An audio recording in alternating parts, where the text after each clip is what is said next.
All right, I'd like to pick up the discussion that we began last time of John Locke, and with particular reference to Locke's theory of ideas.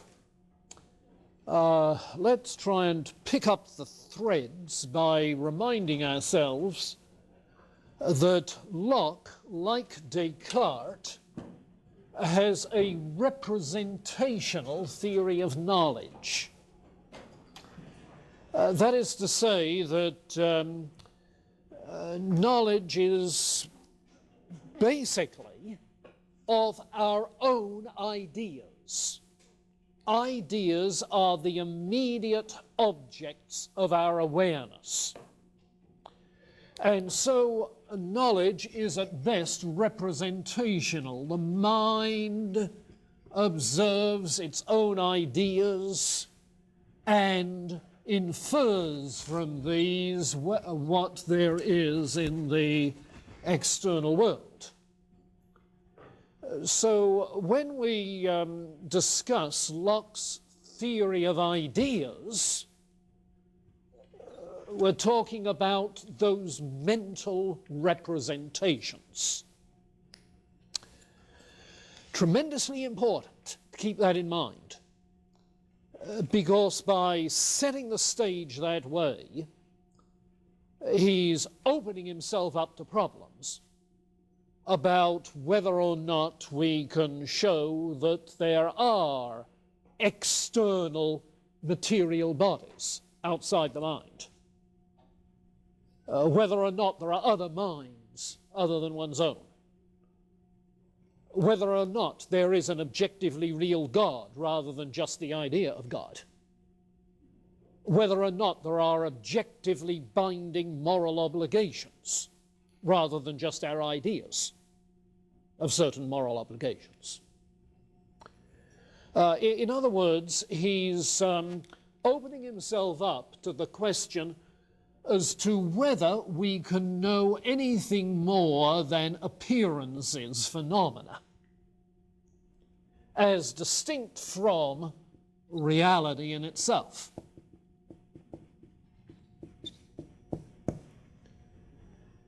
And in a very important way, that question is still with us in contemporary debates over realism and anti-realism.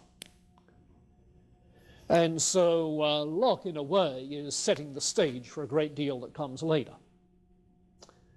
So ideas, then, are mental representations. He distinguishes between simple ideas, complex ideas, and abstract ideas. So we need to say something about each of these. Simple ideas are simple in the sense that they are the indivisible constituents of thought. Simple in the sense of indivisible, atomistic. Simple ideas, then, are of two sorts: simple ideas of sensation and of reflection. By sensation, he refers to what others call, I think he does at times, the outer senses. The outer senses, the 5 physical senses. So simple ideas of sensation have to do with color, sound, smell, taste, and touch, the 5 senses. And you can readily come up with examples of simple ideas then of each of these. Simple idea of color is a sensation of blueness, a particular sensation of a particular blueness. A simple idea of sound is a sensation of loudness, a particular sensation of particular loudness, and so forth across the range of things. Simple ideas of reflection have to do with what he calls the inner sense. That is to say, introspective. so that as you experience your own experiencing, you reflect on those ideas, yes, but also on the mental states that you have in having those ideas. So you have, for instance, a simple idea of reflection that has to do with thinking, the idea of thinking, the idea of doubting, of wishing, of hoping, of feeling, of expecting, mental acts, mental states, as well as particular kinds of mental feelings that may come along. So these are all simple ideas then of particular sensations and reflections. And if we're talking of simple ideas of sensation particularly, then we have to distinguish between primary and secondary qualities. Because the primary qualities that we ascribe to material bodies are the qualities which those bodies themselves objectively have, whether we perceive them or not. And the qualities which material bodies have in the Newtonian science of the day are simply the properties of spatial occupancy, shape, size, density, primary qualities. Secondary qualities are simply qualities of our ideas that have no objective counterpart. So the rose is not red. It doesn't really smell rosy. It's not soft in itself, but only to the touch. That is to say, secondary qualities are qualities produced in our experience by material bodies. Their external cause is the effect of the material body via our sense organs. So that our ideas of secondary qualities are ideas of qualities which are purely subjective, exist in the consciousness only. The sky is not blue, the rose isn't red. Now, if you're familiar with Tennyson, Tennyson in the 19th century is trying to put together something of his classical vision, shaped partly by the Greeks, partly by Christianity.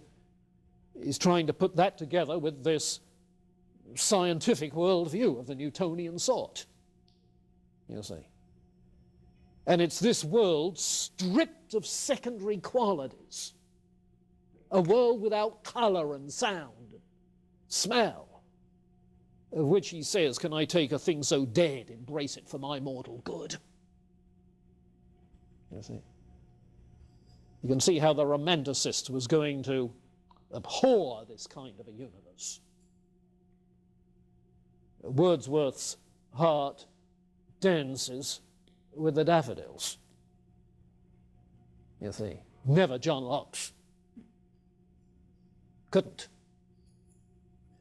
So we have then these distinctions in his discussion of simple ideas, and that's simply reviewing what we did as we left off last time. Comment there, question, are you finding that fairly straightforward? Try to assimilate that, because it's important to see in Locke, Berkeley, Hume, Kant, in other words, for the next 6 weeks, at least. It's important to realize that what you know is not sticks and stones and trees, but simply ideas. You see. representations. And if we do have knowledge of sticks and stones and trees, it's indirectly through a cause-effect argument that we infer that they're objectively there. But the immediate awareness is simply as of our own mental states, our own ideas, mental representations. Our ideas, then, of primary qualities are indeed representations, copies of the way things are. So this is sometimes called a copy theory of knowledge. We have mental copies. So in that sense, truth is seen as correspondence between the idea and the thing. But our ideas of secondary qualities are not copies. So it's a copy theory as far as primary qualities are concerned, not secondary qualities. Okay, simple ideas. Any comment there? Complex ideas are simply the result of our combining various simple ideas. And he makes the point that this compounding seems to be a voluntary kind of activity. So that we've somehow or other chosen to put these simple ideas together into larger composites. So my idea of a human body is a composite that I've constructed. It's a mental construct. Compound ideas, complex ideas, yes, let's put it down. They are mental constructs. And inasmuch as my mental construct is of a person with certain color to the face, with perhaps a softness to the skin, perhaps a little fragrance, particularly if you come straight from a phys ed class. All right, then insofar as it incorporates those things, those compound ideas, complex ideas, are not exact representations.